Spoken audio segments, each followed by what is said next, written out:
Sudah di mes, tadinya sekali lagi saya ke mes itu nyari lawan untuk bertanding main PS gitu ya, karena di rumah diganggu sama anak-anak, jadi kita beralih ke mes.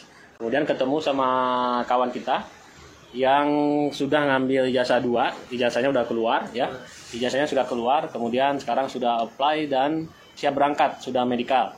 Namun tadi ada pertanyaan yang sebetulnya menggelitik ke saya gitu. Oke, diulang lagi tadi, pertanyaannya itu apa?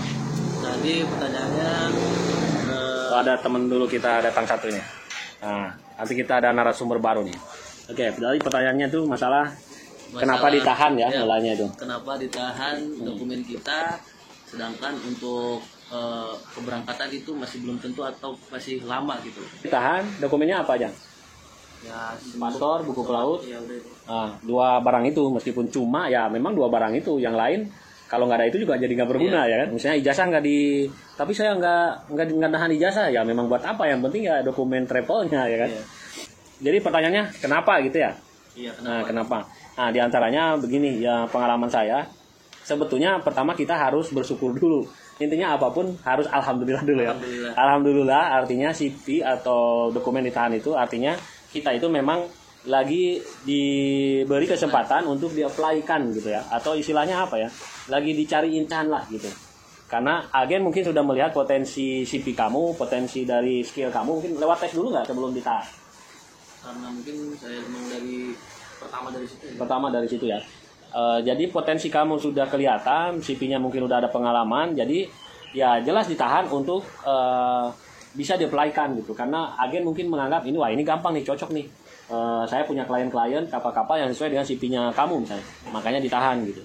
Nah, adapun kenapa harus ditahan? Karena banyak juga kasus setelah di-apply, kemudian di-approve di sana, terus di-cancel. Misalnya kamu dapat jam yang lebih bagus, atau kamu misalnya tiba-tiba cancel karena ada keperluan keluarga dan sebagainya. Ya nanti yang rugi adalah agen gitu. Kalau dalam hal ini broker, ya jelas broker nggak bakal dipakai lagi sama kliennya itu. Jadi kan istilahnya harusnya agen itu nge-applyin CV kamu itu karena orangnya memang udah benar-benar siap gitu kan. Meskipun si owner atau klien nggak tahu kapan itu nyimpennya, sebulan lalu kah atau kapan ya kan. Yang penting orang itu udah siap. Nah jadi di sini kalau nanti kamu cancel atau ngambil dokumen, ya yang rugi agen, bakal di bakal di blacklist sama owner atau klien.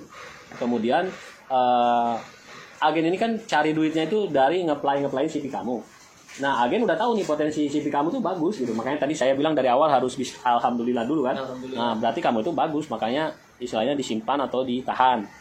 Nah, potensi duit ini gitu. Potensi duit buat agen dengan menyimpan atau meng-apply-kan CV kamu. Kalau gagal ke klien satu, kamu akan di-apply-kan di klien-klien lainnya.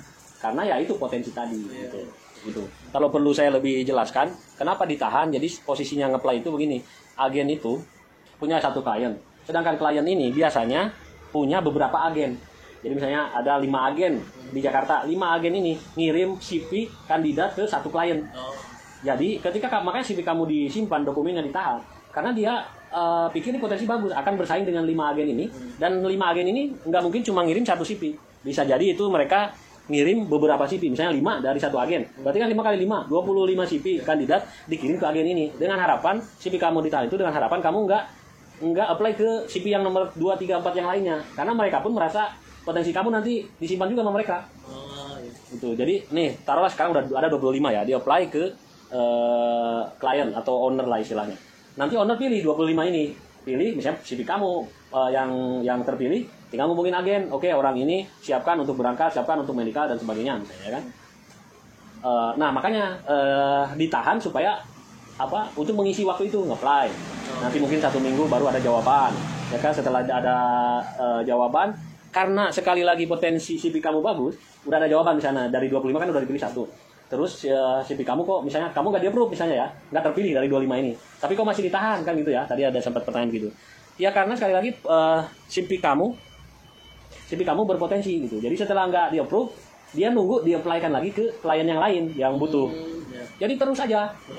Misalnya seminggu dijawab nggak approve, kamu di-apply lagi.